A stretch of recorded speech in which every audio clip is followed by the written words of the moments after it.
Lorsque je lis ce qui se passe dans l'environnement à propos des dommages irréversibles, et comment, en fin de compte, c'est ma génération et les personnes et les personnes qui viendront après qui devront en souffrir à cause de cela. Il y a ce type d'anxiété qui naît à l'intérieur de soi, vous savez, cette impression qu'il faut absolument faire quelque chose. Après tout, c'est moi qui vais en subir les conséquences. Je dois agir, mais en même temps, cela crée un état de profonde inquiétude. Je vais dans cet endroit anxieux, mais ensuite, à la fin, il y a comme, vous savez, une petite pincée de sentiments qui vient aussi à l'intérieur, comme, en fin de compte, en quoi ce que je fais importe-t-il vraiment? Parce que c'est un effort collectif, donc je veux dire, Alors, ma question est, comment puis-je gérer cela? Quelle est la cause de ce sentiment à deux faces, ce comportement anxieux et détendu, et comment puis-je y faire face? Voyez-vous, il y a deux façons de répondre à cet endroit anxieux. L'une est de se demander que puis-je, en tant qu'individu solitaire, faire alors qu'il s'agit d'un problème collectif? Demandez donc à l'anxiété, comment savez-vous que l'action individuelle ne servira pas? Comment êtes-vous si sûr? Comment pouvez-vous être si sûr que l'action individuelle ne puisse faire une différence? Parce que, parce que si le problème a été causé par de multiples actions, alors comment? Non, le problème n'a pas été causé par de multiples actions. Le problème a été causé par une ignorance fondamentale. Et c'est cela qui est commun à un grand nombre de personnes ignorantes. Vous pouvez compter le nombre de personnes ignorantes. Elles peuvent sembler nombreuses. Mais ce qui est en elles n'est qu'une seule et même chose. Cela s'appelle l'ignorance fondamentale. Avidya, Maya. C'est ce qui les pousse, n'est-ce pas? Ce n'est donc pas une question de trop nombreux contre trop peu. C'est une question d'ignorance contre lumière ou clarté. Vous n'avez pas besoin de compter les nombres. Il vous suffit de savoir que vous êtes du bon côté. Le côté de la lumière est le côté juste. Lorsque le camp opposé est celui des ténèbres, vous comprenez? Il n'est pas nécessaire de compter les nombres. C'est la première chose. Vous avez entendu parler d'Hitler? Combien de personnes étaient responsables du déclenchement de la Seconde Guerre mondiale? Et combien de vies cela a-t-il coûté? Alors, si toutes sortes de choses misérables et horribles peuvent être accomplies par quelques personnes, comment pouvez-vous être si sûr que quelques bonnes personnes ne puissent pas, elles aussi, accomplir de grandes choses? N'est-ce pas que l'ignorance elle-même est en train de causer ce genre de pessimisme et de démotivation? Du cynisme plutôt, hein? Elle vous dit que vous n'avez même pas besoin de commencer, parce que vous n'irez nulle part. Demandez à ce cynique, comment sais-tu que je n'irai nulle part? Comment le savez-vous? Comment pouvez-vous en être si sûr? Souvenez-vous, il existe quelque chose que l'on appelle les nœuds du mal. Vous regardez le concept des avatars. Il y avait toute une armée de Ravans, n'est-ce pas? Et l'on dit que toute l'armée appartenait aux Asuras. Ce sont eux qui constituaient l'armée de Ravana. Rama a-t-il dû massacrer chacun d'entre eux? Est-ce bien ce qu'il a fait? Et le royaume de Lanka était tout puissant. C'était un royaume du mal. On dit que Ravana avait capturé et réduit en esclavage même les dieux, les Devatas. Ils étaient tous dans sa prison. Il était donc plus puissant que l'Amérique d'aujourd'hui. C'est ainsi que le royaume de Lanka, celui de Ravana, était si puissant. Tout l'or s'y trouvait, toutes les armes s'y trouvaient. Et c'est bien cela qui détermine la puissance, n'est-ce pas? L'économie et l'armée. Et Ravana possédait les deux. C'était tout un réseau du mal. Et Ravana avait des partisans partout, même sur le continent. Le sous-continent, même là, eh bien, les gens de Ravan étaient là. Combien d'entre eux fallait-il éliminer pour débarrasser la terre de tout mal? Un seul. C'est ce qu'on appelle un nœud du mal. Tout le monde n'est pas mauvais. La plupart des gens sont simplement induits à le devenir, tout comme en présence d'un puissant électroaimant. Que se passe-t-il avec de simples morceaux de fer? Ils se magnétisent, n'est-ce pas? C'est exactement ce qui se produit en présence de nœuds du mal. Même des gens ordinaires deviennent mauvais. S'il peut exister des nœuds du mal capables de transformer des hommes ordinaires en démons, pourquoi ne pourrait-il pas exister des nœuds de bonté capables de ramener les démons à l'état d'êtres humains? Hein? Combien de personnes Krishna devait-il éliminer? Combien? Réfléchissez-y. Vous connaissez l'histoire de Hiranyakashipu. Il avait certainement toute une armée de malfaiteurs. Nous n'en entendons même pas parler, hein?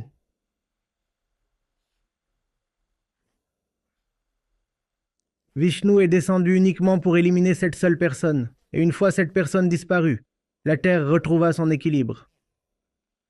La même chose existe partout et à toute époque. Même en ce moment sur cette Terre, il n'existe que quelques nœuds du mal. Lorsque je dis quelques, je ne veux pas dire seulement 2 ou 3, car la population actuelle est de 8 milliards. Ainsi, à cette époque, comparé à la population, il y avait 4 ou 5 nœuds. Aujourd'hui, il y en aurait 400 ou 500. Si 4 ou 500 mauvaises personnes peuvent transformer la terre en enfer, pourquoi seulement 400 bonnes personnes ne pourraient-elles pas lui rendre sa paix, sa gloire et sa beauté? Je vous le demande, je vous en prie. Les autres ne sont pas mauvais. Ils se trouvent simplement dans le champ d'un puissant électro-aimant du mal. Pourquoi ne pouvez-vous pas avoir votre propre champ puissant? Pourquoi ne pouvez-vous pas démagnétiser ceux qui ont été magnétisés? Pourquoi ne pouvez-vous pas déshypnotiser ceux qui ont été hypnotisés? Les gens ont été endormis. Pourquoi ne pouvez-vous pas les réveiller, hein? Pourquoi croyez-vous que vous êtes seul? Non, des millions vous attendent.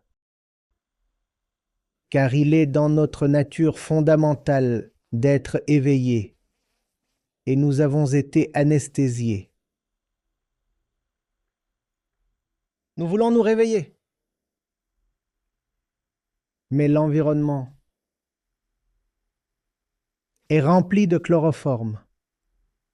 Nous attendons tous que quelqu'un vienne, qu'il nous touche, qu'il nous murmure quelques mots et qu'il nous secoue un peu avec amour. Pourquoi ne pouvez-vous pas être cette personne? Je vous le demande encore une fois. Si une poignée de personnes peut transformer cette terre en un véritable enfer, pourquoi une poignée de personnes ne pourrait-elle pas réveiller cette terre? En vie, en joie, en amour et en beauté, pourquoi cela ne serait-il pas possible? Je vous le demande, je vous en prie. Pourquoi ce cynisme, et cela en plus chez un jeune? Je vous en prie. Hein? Et ce que les gens savants nous ont enseigné, c'est que la bonté peut triompher même avec un nombre relativement réduit et avec moins de ressources. Quelle armée était la plus grande? Celle de Rama ou celle de Ravana? Quelle armée était la mieux financée et la mieux équipée? Qui possédait tout l'or? Qui n'avait que des singes et d'autres types d'animaux? Qui a gagné? Pourquoi ne pourriez-vous pas gagner alors? Ils ont l'or, ils ont les armes, ils ont les ressources. En fait, ils possèdent également le savoir, car Ravana était très, très savant. Il avait le savoir. Il avait l'argent. Il avait les armes. Il avait les ressources. Il avait de l'expérience. Il avait tout. Mais cela ne signifie pas qu'il ait gagné. Pourquoi devez-vous supposer cela? Que la décision a déjà été prise.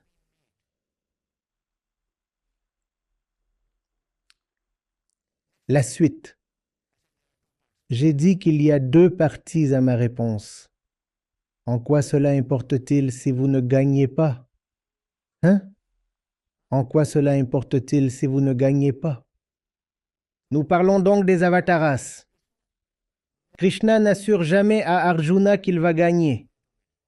Tout ce qu'il lui dit, c'est « Allez, prends ton arme et combat ». Et ce qui se passe ensuite n'a aucune importance. La première chose, c'est que la victoire est possible. C'était la première partie de ma réponse. La seconde, c'est que même si vous ne pouvez pas gagner, en quoi cela importe-t-il? Au moins, vous aurez eu une vie bien vécue. Au moins, vous obtiendrez une mort bien méritée. Est-ce une petite chose? En quoi cela importe-t-il si vous ne pouvez pas gagner? Au moins, mettez-leur le nez en sang. Non? Et ce sont d'énormes monstres. Ce n'est pas une mince affaire de leur infliger un nez ensanglanté. Allez. Vous pouvez me tuer, mais vous vous souviendrez de moi comme de quelqu'un qui vous a vraiment assommé, même si ce n'était que pour un moment.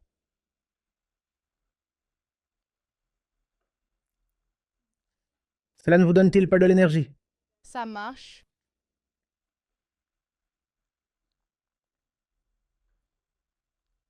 Tout d'abord, ne soyez jamais si déçus au point de dire que la victoire n'est pas possible. La victoire est possible. Deuxièmement, même si vous ne pouvez pas gagner, la bataille en vaut la peine. Certaines batailles doivent être menées simplement parce qu'elles méritent d'être menées, non pour la victoire, mais pour la valeur de la lutte elle-même. Hein? Et la victoire est en effet possible. Souvenez-vous, ce n'est pas que toutes les personnes soient mauvaises. Vous vous en souviendrez? Elles sont simplement victimes du conditionnement. C'est ce que j'appelle le puissant électro-aimant. Nous avons été induits à devenir mauvais. Nous ne sommes pas fondamentalement mauvais. Nous sommes sous un sortilège. Un magicien maléfique a jeté, disons, un sort. Nous sommes tous hypnotisés depuis la naissance. C'est ce qu'on appelle la maya.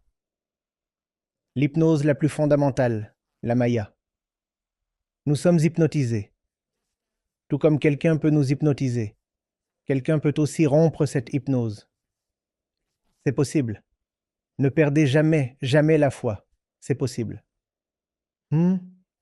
Et même si vous périssez dans cette tentative, c'est une vie bien vécue. C'est une mort bien méritée. Il y a de la gloire, non seulement dans la vie, mais aussi dans la mort. Quel est le problème si l'on périt pour une juste cause? Ou bien y a-t-il réellement un problème? Combien de temps Bhagat Singh a-t-il vécu? Le considéreriez-vous comme un perdant? Oh, un perdant. Mort à seulement 22 ou 23 ans. Diriez-vous cela? Qui, saint d'esprit, oserait qualifier Bhagat Singh de perdant simplement parce qu'il n'a vécu que 22 ans? Quel est le problème à périr à 22 ans?